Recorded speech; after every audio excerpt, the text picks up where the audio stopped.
Chapter 79। Musashi और जोतारो याग्यू की ओर जा रहे हैं। मुसाशी जोतारो से पूछता है कि तुम वापस क्यों आ गए, मुझे लगा कि तुमने मुझे छोड़ दिया है। जोतारो कहता है कि मुसाशी ने कहा था कि वो दोनों साथ स्ट्रॉन्ग बनेंगे। जोतारो आगे कहता है कि उसे पता था उसका मास्टर इंशुन को दोबारा फाइट में हरा ही देगा। मुसाशी कहता है कि लगता है कि वो यहाँ पहुंच ही गए। वो याग्यू की ओर देखते हुए कहता है कि वो स्ट्रॉन्ग बनेगा। जोतारो मुसाशी के ऊपर चढ़ते हुए कहता है कि वो भी स्ट्रॉन्ग बनेगा। नेक्स्ट सीन में ओत्सु को दिखाया जाता है। वो याग्यू के रिटेनर से मास्टर याग्यू का पता पूछती है। वो रिटेनर बताता है कि मास्टर अभी डोजो में प्रैक्टिस कर रहे हैं। ओत्सु मास्टर से मिलने डोजो चली जाती है। याग्यू वहाँ प्रैक्टिस कर रहा होता है। ओत्सु याग्यू से कहती है कि वो एक महान स्वॉर्ड्समैन है और वो अब भी प्रैक्टिस कर रहा है। याग्यू ओत्सु को बताता है कि एक समुराई की प्रैक्टिस कभी खत्म नहीं होती, वो प्रैक्टिस करके खुद को और इम्प्रूव कर सकता है। वो आगे कहता है कि उसका यहाँ आना कैसे हुआ, डोजो उससे मिलने की जगह नहीं है। ओत्सु याग्यू को बताती है कि वो उसके लिए एक लेटर लाई है जो कि उसके ग्रैंडसन का है। याग्यू की आंखों में एक चमक आ जाती है। वो ओत्सु से पूछता है कि कौन सा ग्रैंडसन है। ओत्सु बताती है कि ह्योगो नोसुके का। याग्यू बिना टाइम वेस्ट करे अपने स्वॉर्ड से लेटर को खोल के पढ़ना शुरू करता है और डोजो में सबको पता चल जाता है कि याग्यू का ग्रैंडसन ह्योगो नोसुके वापस आ रहा है। तभी एक डिसाइपल ओत्सु को बताता है कि भले ही याग्यू को स्वॉर्ड सेंट कहा जाता हो पर वो अपने ग्रैंडसन से ज्यादा ही प्यार करता है। नेक्स्ट सीन में याग्यू क्लैन के डिसाइपल ट्रेन कर रहा होता है। वहाँ पर यूकी क्लैन का होंडा टोमीमासा भी आया होता है जिसे कुछ समुराई की जरूरत होती है। वहाँ पर शोडा नाम का सीनियर डिसाइपल बाकी डिसाइपल को ट्रेन कर रहा होता है। शोडा होंडा को बताता है कि जिस समुराई के पास डिसिप्लिन नहीं है वो याग्यू को बिलोंग नहीं करते। वो होंडा को एक समुराई की ओर इशारा करते हुए बताता है कि वो समुराई मुराटा है जो कि घोड़े की देखभाल करता है। होंडा शोडा से पूछता है कि क्या वो मुराटा को अपने काम के लिए ले जा सकता है। शोडा होंडा को मना कर देता है। फिर शोडा दूसरे समुराई की ओर इशारा करते हुए कहता है कि वो डैबुची मगुबे है जो कि सिर्फ फुट सोल्जर है। होंडा कहता है कि वो डैबुची को काम पर रखना चाहता है, क्या शोडा उसे डैबुची को दे देगा। शोडा एक और समुराई की ओर इशारा करता है और होंडा को बताता है कि उस समुराई का नाम किमुरासुके किरो है और वो बुक कीपर है। होंडा शोडा को कहता है कि वो किमुरा को काम पर रखना चाहता है। शोडा होंडा को बताता है कि वो 3 समुराई मास्टर याग्यू के सीनियर डिसाइपल है। शोडा आगे कहता है कि याग्यू क्लैन ने बहुत से अच्छे स्वॉर्ड्समैन प्रोड्यूस किए हैं और यही याग्यू स्कूल की महानता है, पर वो होंडा को एक भी डिसाइपल देने से मना कर देता है। शोडा कहता है कि ह्योगो नोसुके वापस आ रहे हैं। डैबुची कहता है कि ह्योगो नोसुके जगह जगह घूम के ट्रेनिंग कर रहे हैं। वो ये जानना चाहता है कि वो कितना स्ट्रॉन्ग हो गया है। मुराटा कहता है कि वो भी स्ट्रॉन्ग हो गया है, वो ह्योगो नोसुके से नहीं हारेगा। वो चारों डिसाइपल बात करते हैं कि मास्टर याग्यू की लेगेसी का सक्सेसर ह्योगो नोसुके ही बनेगा। मुसाशी और जोतारो याग्यू के डोजो के बाहर बैठे हैं। मुसाशी सोचता है कि वो अंदर कैसे जाएंगे। जोतारो कहता है कि उसके दिमाग में कुछ खुफिया प्लान तो नहीं चल रहा। मुसाशी बताता है कि वो इनविंसिबल याग्यू सेकी सुसाई को डिफीट करेगा। जोतारो ये सुनकर अपनी हंसी दुबकाता है। मुसाशी उसे पूछता है कि क्या ये हंसने की बात है। जोतारो कहता है कि इस बात पर तो हर कोई उस पर हंसेगा। मुसाशी कहता है कि हेवंस उस पर नहीं हंसेगा। चैप्टर 80। नेक्स्ट सीन में ह्योगो नोसुके को दिखाया जाता है जो कि याग्यू की ओर आ रहा है। मुसाशी याग्यू के बाहर है। वो सोचता है कि उसे याग्यू सेकी सुसाई तक तो पहुंचना ही होगा, उसे जल्दबाजी नहीं करनी चाहिए। वो जोतारो को कहता है कि चलो पास में ही कोई रहने की जगह ढूंढते हैं। जोतारो कहता है कि वैसे भी वो थक गए हैं और उसे भूख भी लगी है। मुसाशी जोतारो को बताता है कि याग्यू टेरिटरी बहुत अलग है, यहाँ पर बहुत सारे ट्री है। जोतारो को इसमें कुछ अलग नहीं दिखता। मुसाशी उसे बताता है कि इस एरिया में कई टाइम से बैटल नहीं हुई है, जिसका मतलब यहाँ पर किसी एनिमी ने इन्वेड नहीं किया है। हालांकि क्योटो, ओसाका और ओवारी इस एरिया से जुड़े हुए हैं, जब भी इस एरिया में खून की एक छींट भी नहीं आई। ये सिर्फ याग्यू सेकी सुसाई की महानता को दर्शाता है। तभी जोतारो कहता है कि वो बहुत थक गया है, वो चल नहीं सकता। मुसाशी उसे उठाता है। वो दोनों नोटिस करते हैं कि वो दोनों स्मेल कर रहे हैं। नेक्स्ट सीन में ह्योगो नोसुके किसी इन में है। वो याग्यू में जाने से पहले नहा रहा है। वो सोचता है कि उसे यहाँ से गए हुए 3 साल हो गए। वो घर पहुंचने से पहले अपने आप को साफ सुथरा करना चाहता है। नेक्स्ट सीन में याग्यू और ओत्सु एक दूसरे से बात कर रहे हैं। ओत्सु याग्यू से कहती है कि वो सही में अपने ग्रैंडसन ह्योगो नोसुके का बेसब्री से इंतजार कर रहा है। उसने कभी स्वॉर्ड सेंट को ऐसा नहीं देखा। याग्यू ओत्सु से कहता है कि क्या वो अपने ग्रैंडसन की उससे तारीफ कर सकता है। वो ओत्सु को बताता है कि उसका ग्रैंडसन ह्योगो नोसुके बहुत स्ट्रॉन्ग है, बचपन से ही वो सेम उसी की तरह है। पर वो ये किसी को ना बताए। तभी शोडा वहाँ आ जाता है। याग्यू शोडा से पूछता है कि जो उसने कहा था क्या वो हो गया है। शोडा याग्यू को बताता है कि उनका काम हो चुका है, पर डेंसोचिरो योशिओका बहुत ही जिद्दी इंसान है। डेंसोचिरो याग्यू से मिलने की जिद कर रहा है। शोडा उसे बताता है कि याग्यू का सन मुनेनोरी और उसका ग्रैंडसन ह्योगो नोसुके दोनों यहाँ पर नहीं है। वो कहता है कि वो कल भी आएगा। याग्यू ओसु से कहता है कि वो डेंसोचिरो से पहले भी मिल चुके हैं। वो आदमी एक लकड़ी के गट्ठे की तरह है। उसे यकीन नहीं होता कि वो अब भी उससे मिलने की जिद कर रहा है। शोडा कहता है कि लगता है कि उसे डेंसोचिरो को सबक सिखा देना चाहिए। याग्यू शोडा को लड़ने की मना करता है। डेंसोचिरो ने उसके संग कुछ बुरा नहीं किया है। याग्यू ओसु से कहता है कि ये काम उसे और उसकी सुंदरता को निपटाना चाहिए। वो ओसु को एक फ्लावर देता है और ये फ्लावर डेंसोचिरो को देने को कहता है। याग्यू ओसु से पूछता है कि उसे क्या लगता है कि शोडा ने उसे उसके ग्रैंडसन की तारीफ करते हुए तो नहीं सुन लिया। ओसु ऐसा सुनकर सैड हो जाती है। उसकी आंखों में आंसू आ जाते हैं। याग्यू उसे पूछता है कि क्या बात है। उसे डेंसोचिरो को उसका संदेश नहीं देना है। ओसु से बताती है कि ऐसी कोई बात नहीं है। वो ह्योगो नोसुके से जेलस है। उसके पास घर है और ग्रैंडफादर भी, जो कि उससे मिलना चाहते हैं। याग्यू उसे गले लगाते हुए कहता है कि वो यहाँ हमेशा के लिए रुक सकती है। नेक्स्ट सीन में मुसाशी भी उसी बाथिन में आ गया है जहाँ पर ह्योगो नोसुके बात ले रहा है। वो दोनों एक दूसरे को देखते हैं। चैप्टर 81। वो दोनों एक ही पूल में है और एक दूसरे को देख रहे हैं। जोतारो कहता है कि उन्हें सही से नहा लेना चाहिए, नहीं तो कोई भी उन्हें रहने के लिए कमरा नहीं देगा। तभी ह्योगो नोसुके मुसाशी से पूछता है कि क्या उसे नहाना पसंद नहीं है। मुसाशी हामी भरता है। ह्योगो नोसुके कहता है उसे भी पसंद नहीं है। पूल का पानी बहुत गर्म होता है। जोतारो नहा लिया है, वो वहां से चला जाता है। ह्योगो नोसुके कहता है कि उसे पता है कि मुसाशी को बात लेना क्यों पसंद नहीं है। उसके एटीट्यूड के कारण। जैसे वो अपने आप को देखता है, उसे पता है कि उसे हर टाइम अलर्ट रहने की जरूरत है, एक बिल्ली की तरह। उसे डर लगता है कि कहीं शरीर की धूल मिट्टी के साथ साथ उसकी अलर्टनेस भी ना मिट जाए, इसलिए उसे नहाना पसंद नहीं है। मुसाशी ये सुन के हैरान हो जाता है। ह्योगो नोसुके कहता है कि उसे पता था कि मुसाशी और वो दोनों सेम है। नेक्स्ट सीन में ओसु को दिखाया जाता है जो कि डेंसोचिरो से मिलने वतायन की ओर जा रही है। रास्ते में वुमेन उसे याग्यू की फैमिली का समझकर सम्मान करती है। ओसु ने बताती है कि वो भी उन वुमेन की तरह ही है। सामने से जोतारो भी आ रहा होता है। वो वुमेन जोतारो से पूछती है कि वो यहाँ का नहीं लगता और उसके पास प्रैक्टिस स्वॉर्ड भी है। जोतारो बताता है कि वो वतायन में रुका है अपने मास्टर के साथ। ओसु उससे उसका नाम पूछती है। वो वुमेन जोतारो से कहती है कि क्यों ना वो ओसु को वतायन तक छोड़ दे। जोतारो कहता है ठीक है, वो उन्हें सिर्फ गेट तक ही छोड़ेगा क्योंकि वो इनमें नहीं जाना चाहता, बाहर रहना चाहता है।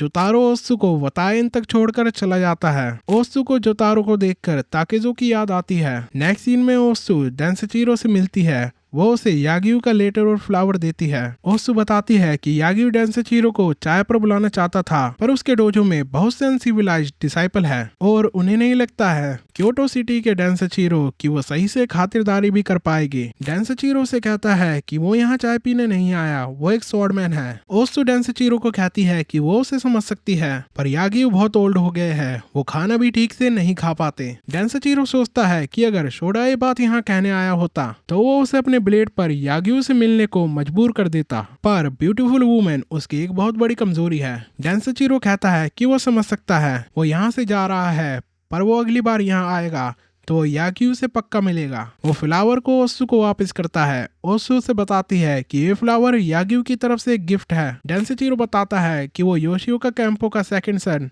फ्लावर को पसंद नहीं करता। वो फ्लावर ओसु को वापस लौटा देता है। ओसु फ्लावर को लेकर वतायन से निकल रही होती है। ओसु वो फ्लावर एक मेड को दे देती है। वो मेड मुसाशी को टी देने आई है। मुसाशी भी उस इन में जोतारो के साथ रुका हुआ है। मुसाशी सोचता है कि यहाँ पर बहुत से स्ट्रॉन्ग मैन हैं, उसे उस समुराई का नाम तो पूछ लेना चाहिए था। चैप्टर 82। याग्यू डोजो में डिसाइपल प्रैक्टिस कर रहा है। योजू ने एक डिसाइपल को बीट कर दिया है। तभी पीछे से कोई आवाज देता हुआ कहता है कि योजू तुम पहले से स्ट्रॉन्ग हो गए हो, और वो कोई नहीं बल्कि यागू का ग्रैंडसन ह्योगो नोसुके होता है। वो बताता है कि वो वापस आ गया है। सारे डिसाइपल उसका स्वागत करते हैं। योजो से एक मैच की रिक्वेस्ट करता है। बाकी के सारे सीनियर डिसाइपल्स भी उससे मैच की रिक्वेस्ट करते हैं। एक डिसाइपल कहता है कि यंग मास्टर अभी अभी लंबी यात्रा से वापस आए हैं। ह्योगो नोसुके उस डिसाइपल को रोकते हुए कहता है कि वो फाइट के लिए तैयार है। ये सब याग्यू दूर से देख रहा है। ह्योगो नोसुके और योजू फाइट करने वाले हैं। याग्यू नोटिस करता है कि ह्योगो नोसुके मैच्योर हो गया है। योजू सोचता है कि वो इस फाइट का कई टाइम से इंतजार कर रहा था। उसे अभी सीनियर डिसाइपल सोडा, किमूरा और डेबोची भी देख रहे होते हैं। फाइट शुरू होती है। योजुई की अटैक में हार जाता है। मुसाशी को वो वेटर टी देने आई है। वो मेड मुसाशी को देखकर डर जाती है। उसके हाथ से उसकी टी छूट जाती है। वो मुसाशी को बताती है कि वो उसके लिए और टी लेके आएगी। मुसाशी उस फ्लावर को नोटिस करता है। वो पूछता है कि वो किस तरह का फ्लावर है। वो मेड मुसाशी को बताती है कि ये पोनी फ्लावर है जो कि उसे यागू कैसल की नोवेल वुमेन ने दिया है। वो मेड मुसाशी से पूछती है कि क्या उसे फ्लावर पसंद है। मुसाशी कहता है कि उसे फ्लावर पसंद है। मेड कहती है तो वो उसके लिए गुलदान लेके आती है। मुसाशी को नई की बात याद आती है कि उसकी आंखों में ब्लड थ्रस्ट देखी जा सकती है। मुसाशी सोचता है कि उसे बहुत कुछ सीखना है। वो फ्लावर को नोटिस करता है। उसे पता चलता है कि वो बहुत ग्रेसफुल काटा गया है। वो मेड टी लेके आ गई है। वो सोचती है कि लगता है मुसाशी बुरा इंसान नहीं है। मुसाशी कहता है कि इस फ्लावर का स्टेम बहुत बड़ा है, क्या वो उसे पकड़ सकती है। वो मेड फ्लावर को पकड़ती है और वो मुसाशी को बताती है कि वो उससे डर गई थी। मुसाशी अपनी स्वॉर्ड निकालकर फ्लावर को काट देता है। ये देखकर वो मेड वहां से भाग जाती है। मुसाशी स्टैम्प पे बने कट को नोटिस करता है। नेक्स्ट सीन में चारों सीनियर डिसाइपल को दिखाया जाता है जो कि ह्योगो नोसुके से मैच हार चुके हैं। डेबोची कहता है कि वो उसका कुछ नहीं बिगाड़ पाए। किमूरा कहता है कि वो पहले से भी ज्यादा स्ट्रॉन्ग हो गया है। सोडा कहता है कि हम जितना भी स्ट्रॉन्ग हो जाए पर यंग मास्टर उनसे ज्यादा स्ट्रॉन्ग हो जाता है। योजो कहता है कि ये यंग मास्टर के खून में है। वो सही में याग्यू की लेगेसी का सक्सेसर बनने के लायक है। नेक्स्ट सीन में मास्टर अपने ग्रैंडसन योनोसुके को अपनी लेगेसी दे रहे हैं। चैप्टर 83।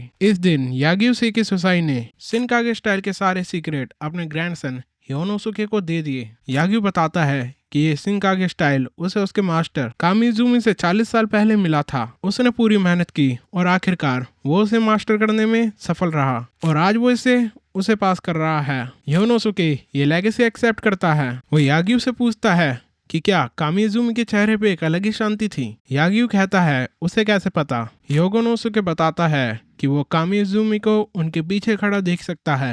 मुसाशी नोटिस करता है कि उसके कट और कैसल के कट में बहुत डिफरेंस है। अगले सीन में जोतारो याग्यू कैसल आ गया है। उसे वहाँ ओत्सु मिलती है। वो उससे पूछती है कि वो यहाँ कैसे आया। जोतारो उसे बताता है कि उसने गेट कीपर को कहा कि वो ओत्सु का छोटा भाई है। वो गेट कीपर अब भी उसे संदेह से घूर रहा है। ओत्सु उस गेट कीपर को कहती है कि वो उसका भाई है। सोडा जोतारो को देखते हुए कहता है कि वो यहाँ क्या कर रहा है। जोतारो खुद को उसका छोटा भाई बताता है। सोडा को यकीन नहीं होता। जोतारो कहता है कि वो यहाँ उसका मास्टर का मैसेज देने आया है। सोडा समझ जाता है कि जोतारो ओत्सु का छोटा भाई नहीं है। सोडा कहता है कि उसके मास्टर का मैसेज, लगता है कि उसका मास्टर एक एरेंट समुराई होगा जो कि अपनी स्किल्स पॉलिश कर रहा है। उसे उसके मास्टर का लेटर पढ़ने में कोई दिलचस्पी नहीं है। वो आगे कहता है कि उसको जितने भी लेटर मिलते हैं उस पे यही लिखा रहता है कि वो यागू डोजो में विजिट करना चाहता है ताकि वो उसकी स्वॉर्डमैनशिप को नोटिस कर सके। बहुत से समुराई यही रिक्वेस्ट लेके आते हैं। उसे उन लेटर्स में कोई दिलचस्पी नहीं है। जोतारो कहता है कि उसका मास्टर अलग है। वो कहता है कि अगर वो उसके मास्टर का मैसेज नहीं पढ़ेगी तो अच्छा यही है कि वो उसे काट दे, क्योंकि वो मास्टर की इच्छा को पूरा किए उसके पास नहीं जाना चाहता। सोडा जोतारो की बात मान लेता है। सोडा लेटर पढ़ रहा है। मुराटा उससे पूछता है कि वो क्या कर रहा है। सोडा मुराटा को बताता है कि उसके पास एक अजीब सा लेटर आया है। वो फ्लावर के स्टैम्प को देखते हुए कहता है कि इसे देखो, वहाँ पर बाकी सीनियर डिसाइपल भी है। जोतारो बाहर बैठा उनसे उनके आंसर का इंतजार कर रहा है। चैप्टर 84। मुसाशी माउंटेन्स में ट्रेनिंग कर रहा है। वो फ्लावर्स को काटता है। उसे उस फ्लावर की याद आती है जो कि उसे उस मेड ने दिया था। मुसाशी समझ जाता है कि वो किसी ग्रेट समुराई ने काटा है। वो अपने फ्लावर को देखता है और कहता है कि ये कट सेम नहीं है। उसके कट ने फ्लावर को डिस्ट्रॉय कर दिया है, पर उस पोनी को अलग तरीके से काटा गया था। वो फ्लावर कट जाने के बाद भी जिंदा था। डोजो में सीनियर डिसाइपल बात कर रहे हैं। वो शोडो से पूछता है कि उस लेटर में ऐसा क्या लिखा है। शोडो उन्हें बताता है कि वो ये जानना चाहता है कि इस फ्लावर को किसने काटा है। उसे लगा था कि वो उनके डोजो की ट्रेनिंग देखना चाहता होगा, पर इस लेटर में उसका जिक्र तक नहीं है। सिर्फ मैं ये जानना चाहता हूँ कि किसने इस फ्लावर को इतने बढ़िया तरीके से काटा है। डेबोची कहता है कि क्या ये दोनों कट अलग है, क्या उसे कोई डिफरेंस नजर आता है। तभी ओजो कहता है कि अब समुराई इतने डेस्परेट हो गए हैं कि उन्होंने नया तरीका निकाल लिया है डोजो में एंटर होने के लिए। सोडा कहता है कि उसे भी ऐसा ही लगा था, पर उसे ओत्सु से पता चला कि ये फ्लावर मास्टर याग्यू सेकिसुसाई ने काटा है। तब योजो पूछता है कि उस रूनिंग का नाम क्या है। शोडो लेटर पढ़ते हुए बताता है कि मियामोटो मुसाशी। किमूरा कहता है कि क्या वो उसे जानता है। योजो बताता है कि उसने उसका नाम सुना है। ऐसा मानना है कि उसने डेंसोचीरो को बराबर की टक्कर दी और वो इंशुन के जितना स्ट्रॉन्ग है। उसने इंशुन को भी बराबर की टक्कर दी है।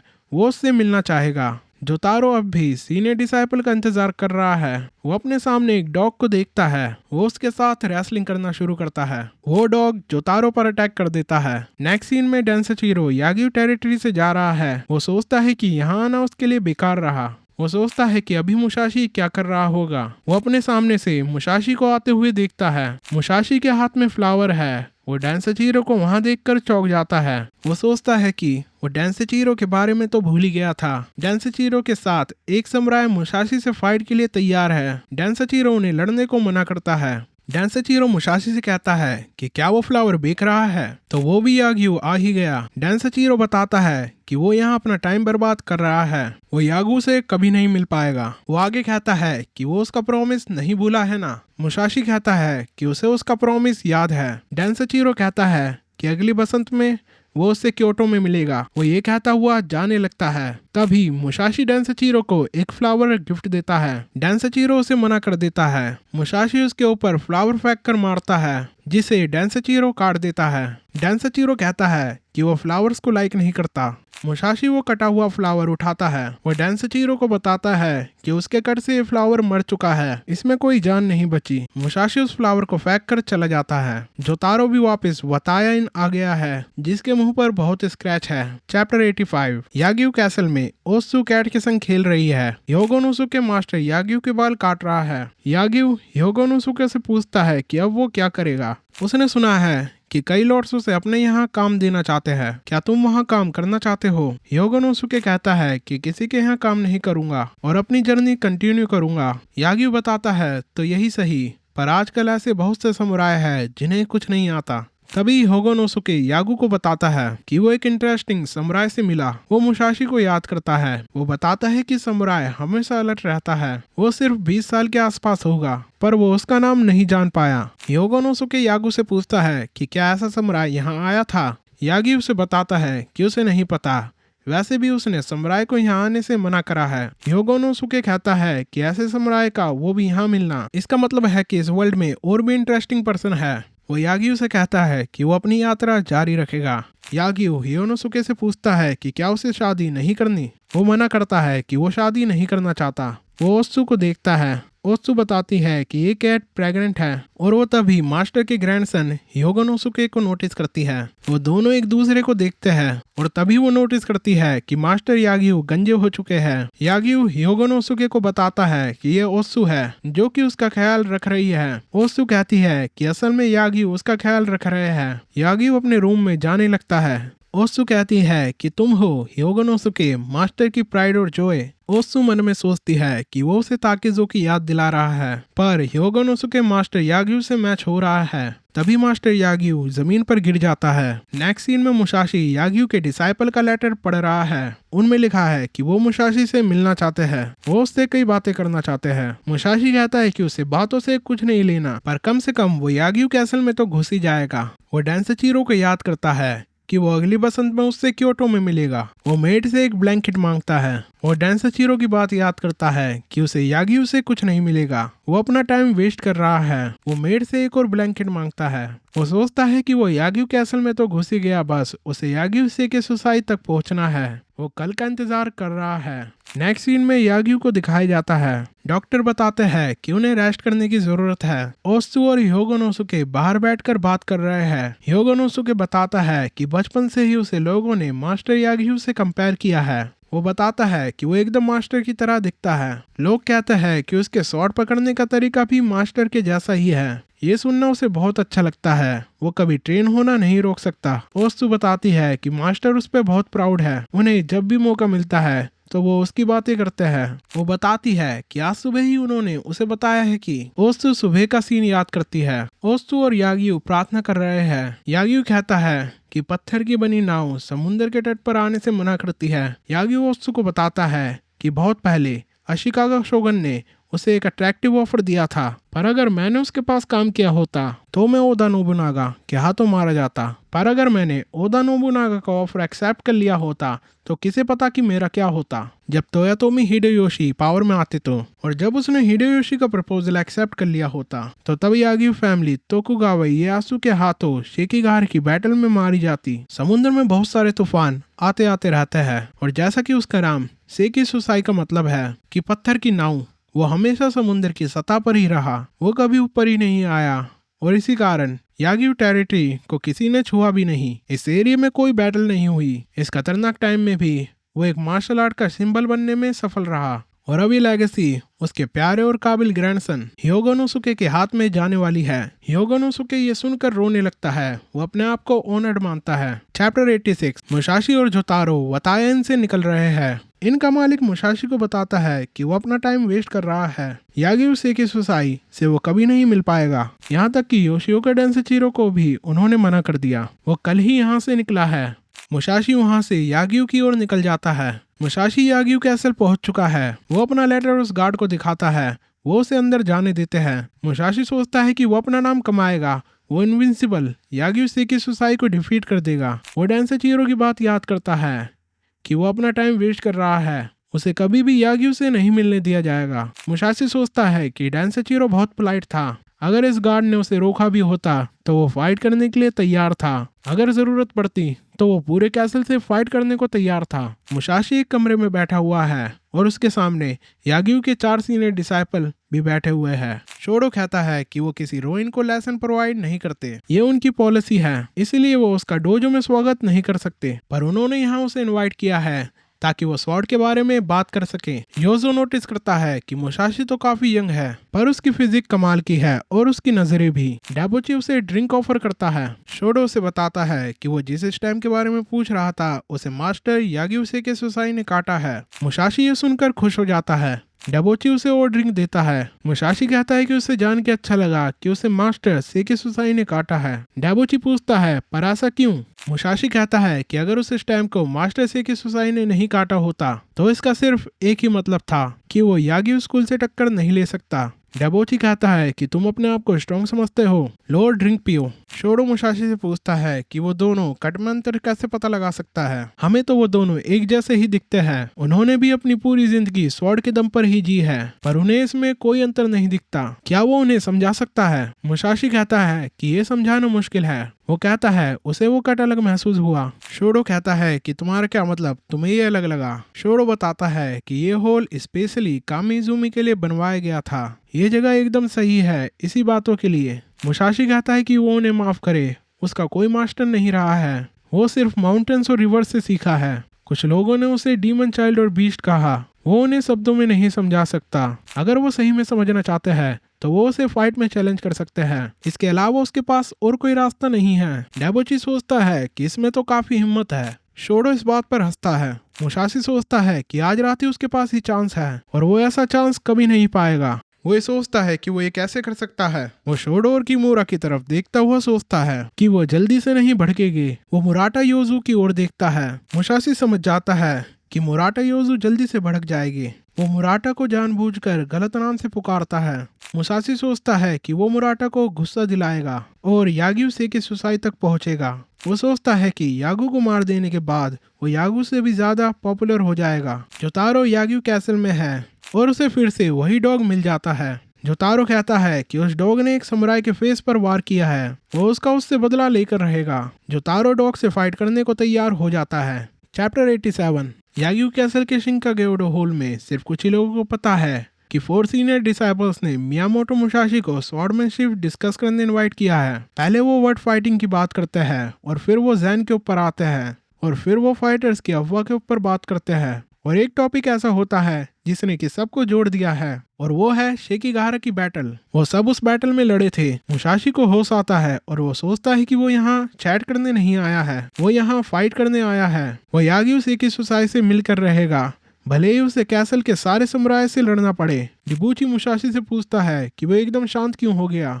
मुसाशी हंसता है और वो कहता है कि यहाँ हो क्या रहा है। 5 समुराई जो कि स्वॉर्ड के दम पर जीते हैं वो बैठकर बातें कर रहे हैं। कितनी अजीब बात है, नहीं ये तो बेतुक की बात है। डिबूची पूछता है कि इसमें बेतुक का क्या है। मुसाशी कहता है कि उन्हें नहीं पता कि ये कितनी अजीब बात है। शोडो कहता है इसमें अजीब क्या है, स्वॉर्डमैनशिप की बात कर रहे हैं। मुसाशी कहता है कि यागियो सारे समुराई को यहाँ से भगा देते हैं, तो ओरो को कैसे पता चलेगा कि यागियो सही में महान है। हर कहीं यागियो की महानता के बारे में मैं सुनता हूँ, पर किसी को क्या पता कि सच क्या है। तुम यहाँ पर झुंड बना के रहते हो और समुराई को स्वॉर्डमैनशिप डिस्कस करने बुलाते हो। वो हंसना शुरू करता है। शोडो हंसते हुए कहता है तो आउटसाइडर यागियो को ऐसे ही दिखते हैं। डेबोची सोचता है कि मुसाशी इमेच्योर है। शोडो सोचता है कि फ्लावर के कट को पहचानने के बाद उसे लगा था कि मुसाशी स्ट्रॉन्ग फाइटर है। वैसे भी उसका सिर्फ ही अंदाजा था। हो सकता है कि मुसाशी ने इसे गुस्सा कर दिया हो, पर एक ट्रू वॉरियर कभी भी अपनी स्ट्रेंथ का शो ऑफ नहीं करेगा। क्या उसे नहीं पता कि वो अपनी ही इंसल्ट कर रहा है। किमूरा सोचता है कि उनमें से कोई भी इतना बेवकूफ नहीं है कि गुस्सा हो जाए। तभी वो मुराटा योजो को देखता है जो कि स्वॉर्ड निकाल रहा होता है।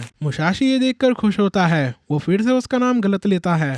मुराटा ये सुनकर और गुस्से में आ जाता है। किमूरा उसे साकी के बहाने बाहर ले जाता है। मुसाशी को समझ नहीं आता है कि वो अब क्या करे। उसे लगता है कि वो समुराई उसका प्लान समझ गए हैं। तभी वो डॉग के चिल्लाने की आवाज सुनता है। उन्हें पता चलता है कि वो उनके डॉग तारो की आवाज है। वो उसे देखने बाहर जाते हैं। शोडो और डेबोची डॉग को देखने चले जाते हैं और अब कमरे में सिर्फ किमूरा और मुसाशी ही है। किमूरा खड़ा होते हुए कहता है कि लोग बाग अपने एम्बिशन के लिए क्या नहीं करते। हो सकता है कि कोई प्रोवियंस हमारे यहाँ पर एक स्पाई भेज दे और स्पाई का एक पार्टनर भी हो सकता है। उनमें से एक डिस्ट्रैक्शन क्रिएट कर सके और दूसरा हमारे लॉर्ड को जान से मार सके। पर कितना अजीब होगा कि ये प्लान एक डॉग ने खराब कर दिया। पर अब इस सिचुएशन में स्पाई क्या करेगा। मुसाशी समझ जाता है कि किमूरा उसे स्पाई समझ रहा है जो कि यागियो को किल करने आया है। मुसाशी सोचता है कि ये बहुत अच्छा चांस है, बस अब किमूरा को अपने स्वॉर्ड निकालने की जरूरत है।